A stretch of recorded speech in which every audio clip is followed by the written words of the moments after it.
On July 20th, 1969, a human being first set foot on another world. Astronaut Neil Armstrong stepped out of the Apollo 11 lunar module, leaving a footprint in the fine, grey dust of the moon. This moment was watched by over 500 million people back on Earth. It was a monumental achievement for science, engineering, and honestly, for all of humankind. The mission represented the pinnacle of a decade-long space race, a fierce but peaceful competition between the United States and the Soviet Union. It was a beacon of hope and a testament to what we could accomplish when we aimed for the stars. The world celebrated a new era of exploration.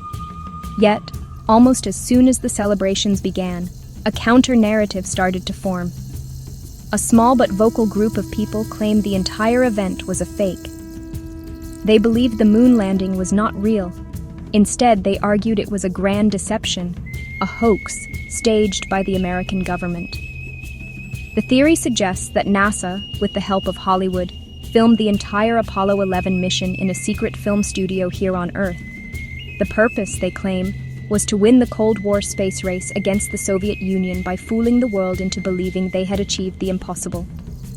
This idea, that one of humanity's greatest triumphs was actually its greatest lie, is the core of the moon landing conspiracy theory. It suggests that all the astronauts, scientists, engineers, and support staff, hundreds of thousands of people, were all in on the secret. Or perhaps they were themselves duped. Proponents of this theory believe the technology of the 1960s was simply not advanced enough to send humans to the moon and bring them back safely. They look at the original television footage and photographs with a suspicious eye, searching for clues that prove it was all a performance. This theory has persisted for over 50 years. The origins of this disbelief can be traced back to a man named Bill Kaysing. He was a technical writer who had briefly worked for a company that supplied rocket engine components to NASA. In 1976, he self-published a pamphlet titled, "We Never Went to the Moon, America's $30 billion Swindle."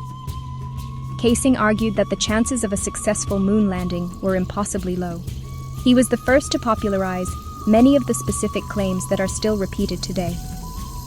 His ideas found an audience, tapping into a growing distrust of government that was common in the post-Vietnam War era, and the conspiracy theory was born.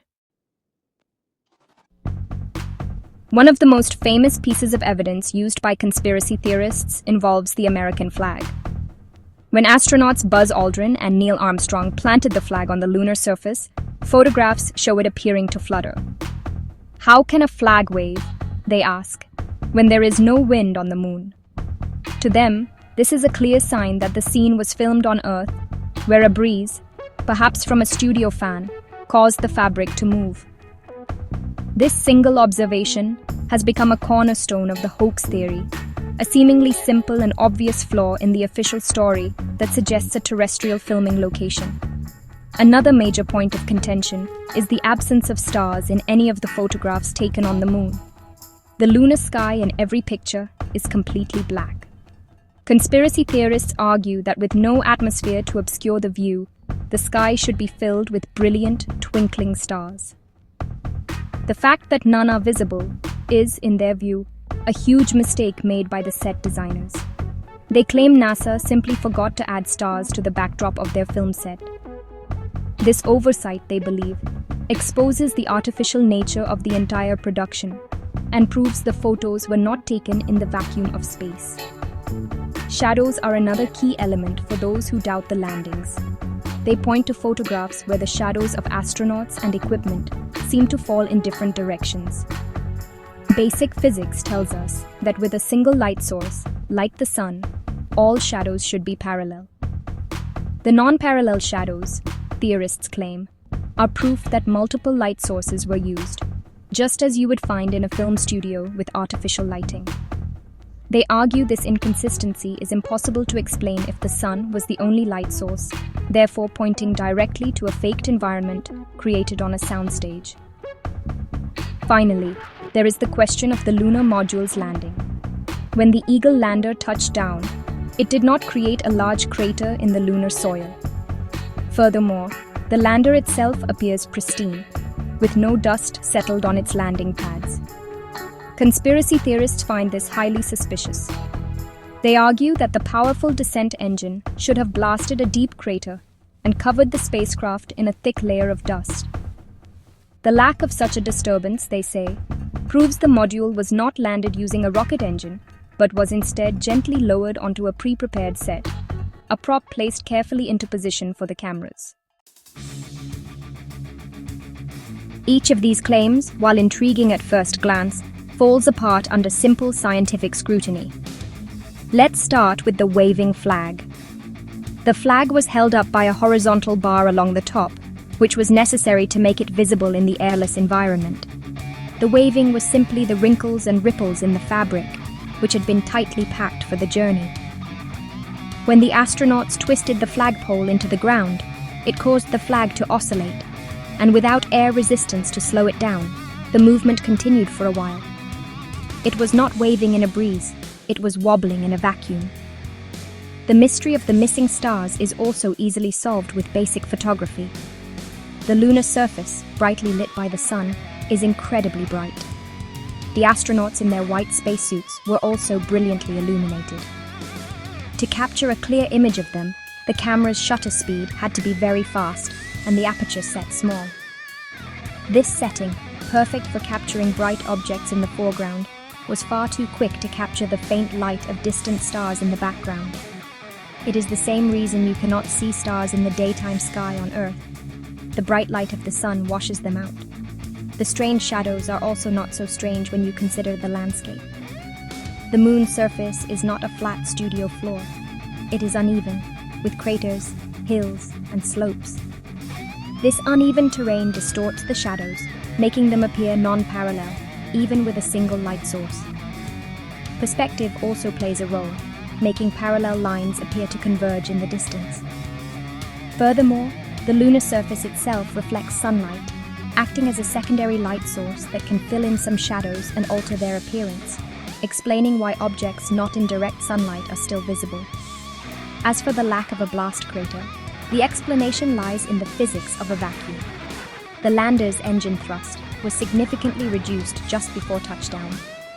On Earth, a rocket engine's exhaust would kick up a huge cloud of dust because it pushes against the air.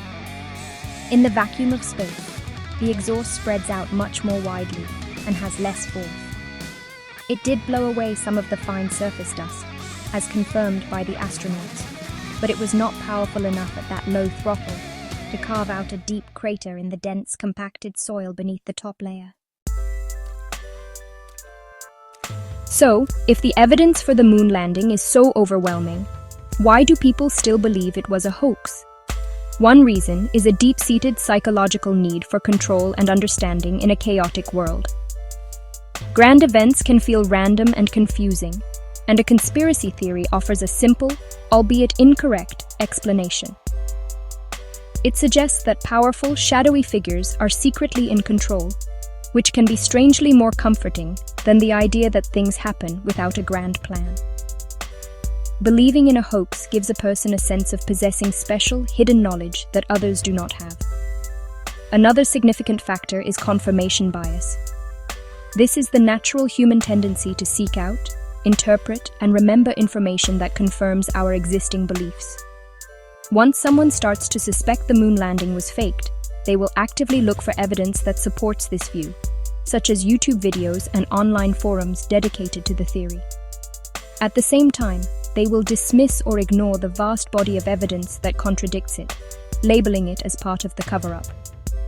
This creates an echo chamber where their beliefs are constantly reinforced and never challenged. Distrust in authority also plays a crucial role. For many, governments and large institutions like NASA are not to be trusted. Historical events where governments have lied to the public, such as the Watergate scandal, fuel this general skepticism. This us versus them mentality makes it easy to believe that these powerful entities are capable of orchestrating a massive deception. The conspiracy becomes a way to express this distrust and to feel empowered against a system they believe is corrupt. It is less about the moon and more about a fundamental rejection of the official narrative. Ultimately, The endurance of the moon landing hoax speaks volumes about our relationship with truth and information in the modern age. It shows how compelling a simple, dramatic story can be, especially when compared to complex scientific and historical facts. Believing you have uncovered a huge secret can be more exciting than accepting the official account. The theory persists, not because of the strength of its evidence, but because it feeds into powerful psychological needs. The desire for simple answers, the comfort of belonging to a group with secret knowledge, and the thrill of challenging authority.